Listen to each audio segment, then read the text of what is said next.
Hello बच्चों, कैसे हैं आप सब। बच्चों, मैं उम्मीद करता हूं कि आप लोगों को ये चैप्टर अच्छे समझ में आ रहा है और जो स्ट्रेस स्ट्रेन का जो पूरा कॉन्सेप्ट है, जो इलास्टिसिटी का जो पूरा कॉन्सेप्ट है मैकेनिकल प्रॉपर्टीज ऑफ सॉलिड्स का, जो हम लोग हर लेक्चर बाय लेक्चर करते चले जा रहे हैं, आई होप वो आपको अच्छे समझ में आ रहा है और आप लोग अपने एंड से पढ़ाई कर ही रहे होंगे, तो पक्की बात है। चलिए तो बच्चों, आज हम लोग एक नया टॉपिक स्टार्ट करते हैं। याद करिए, जब हम लोग स्ट्रेस स्ट्रेन हमने पढ़ा था, उस दौरान हम लोगों ने एक टॉपिक पढ़ा था हुक्स लॉ, और हमने डिस्कस किया था कि एक छोटे से रीजन में स्ट्रेस और स्ट्रेन ये दोनों एक दूसरे के डायरेक्टली प्रोपोर्शनल होते हैं।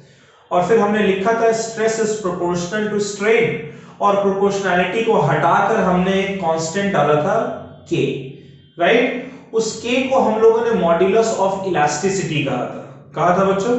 तो अब देखिए, जो मॉड्यूलस ऑफ इलास्टिसिटी है वो तीन टाइप्स के होते हैं। ये मैं पहले आप लोगों को बता दूं कि जो मॉड्यूलस ऑफ इलास्टिसिटी है, ठीक है बच्चों, मॉड्यूलस ऑफ इलास्टिसिटी,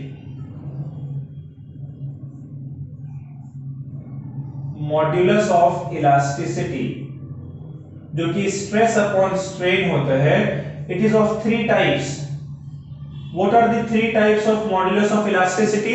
ये एक एक करके हम लोगों को पढ़ना है।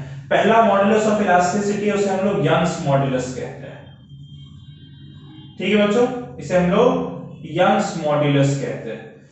जो दूसरा मॉड्यूलस ऑफ इलास्टिसिटी है, उसे हम लोग शेयर मॉड्यूलस कहते हैं।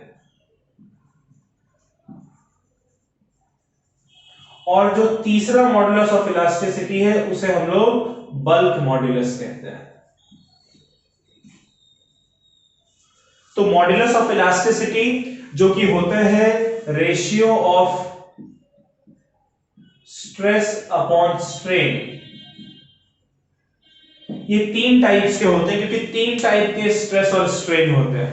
पहला हमारा है यंग्स मॉड्यूलस, जो कि आज के लेक्चर में हम लोग पढ़ने जा रहे हैं। दूसरा शेयर मॉड्यूलस होते हैं, जो कि हमारा नेक्स्ट टॉपिक होगा।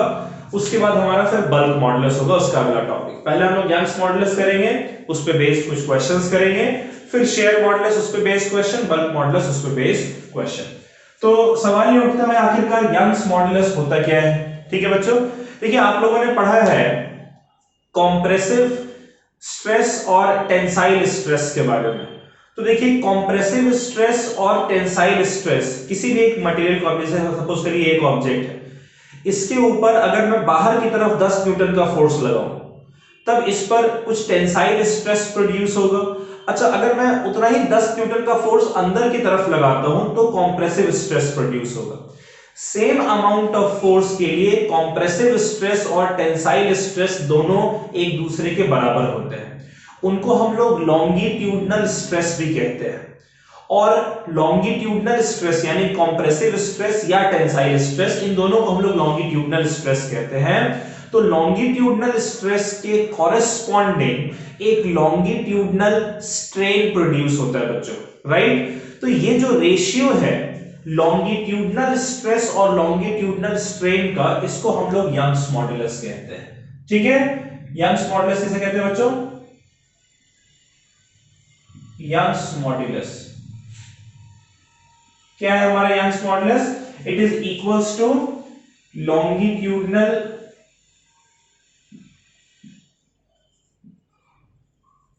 स्ट्रेस डिवाइडेड बाय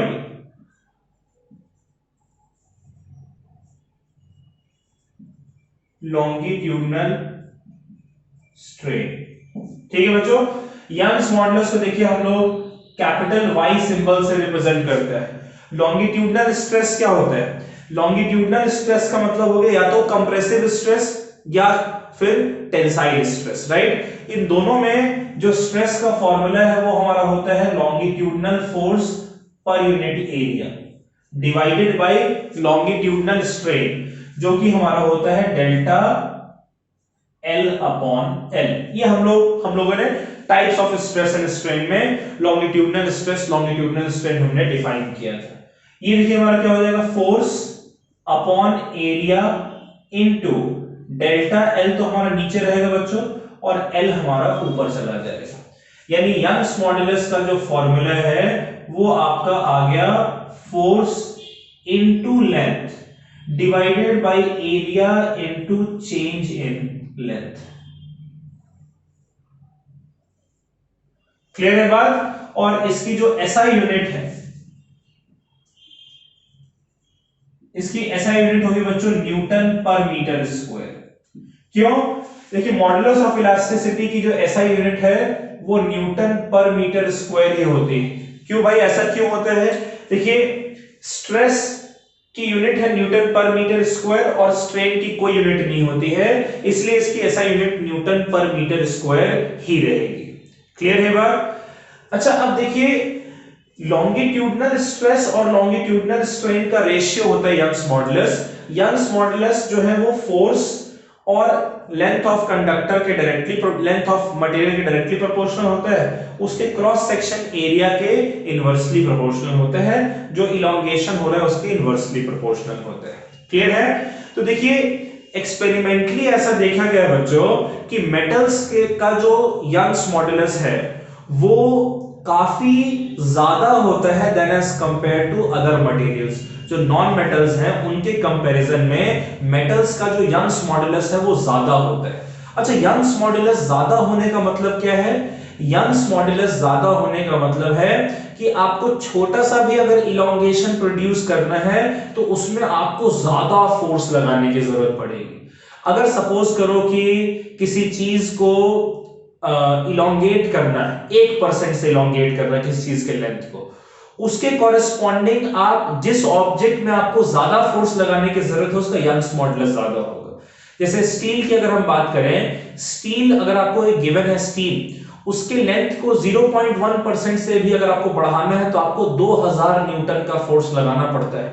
वहीं अगर आप एल्यूमिनियम की बात करें तो उसको 0.1% लेंथ इंक्रीज करने के लिए आपको सिर्फ 690 न्यूटन का फोर्स लगाना पड़ेगा। यानी एल्यूमिनियम के लेंथ को सेम अमाउंट से इंक्रीज करने के लिए कम फोर्स लगाने की जरूरत पड़ रही है, स्टील के लेंथ को सेम अमाउंट से इंक्रीज करने के लिए ज्यादा फोर्स लगाने की जरूरत पड़ रही है। इसलिए स्टील का जो यंग्स मॉडुलस है वो ज्यादा होता है और एल्यूमिनियम का जो यंग्स मॉडुलस है वो कम होता है। क्लियर है? स्टील का यंग्स मॉडुलस ज्यादा है, इसीलिए हम लोग स्टील को ट्रांसपोर्टेशन वगैरह में स्टील का हम लोग इस्तेमाल करते हैं। क्लियर है बात बच्चों? तो ये चीज मैं लिख दे रहा हूं, इसको आप लोग नोट कर लीजिएगा।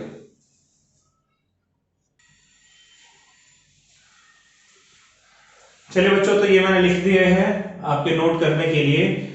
मैंने लिखा है कि Young's modulus for metals are very large. Young's modulus जो है मेटल के लिए वो काफी लार्ज होते हैं। जैसे अगर आपको इंक्रीज करना है 0.1%, लेंथ को 0.1% से इंक्रीज करना है तो कितना फोर्स लगाना है मेटल्स पे? देखिए स्टील के ऊपर उसके लेंथ को 0.1% से इंक्रीज करने के लिए 2000 न्यूटन, एल्यूमिनियम के लेंथ को 0.1% से इंक्रीज करने के लिए 690 न्यूटन, ब्रास के लेंथ को 0.1% से इंक्रीज करने के लिए 900 न्यूटन और कॉपर के लेंथ को 0.1% से इंक्रीज करने के लिए 1100 न्यूटन। तो इसका मतलब क्या होगा? स्टील का इसका मतलब यंग्स मॉडुलस ज्यादा है ना? अच्छा यंग्स मॉडुलस स्टील का ज्यादा है यानी स्टील ज्यादा इलास्टिक है। ठीक है? स्टील, एल्यूमिनियम, ब्रास, कॉपर इन सब से ज्यादा इलास्टिक है, इसीलिए ट्रांसपोर्टेशन वगैरह में हम लोग स्टील का इस्तेमाल प्रेफर करते हैं।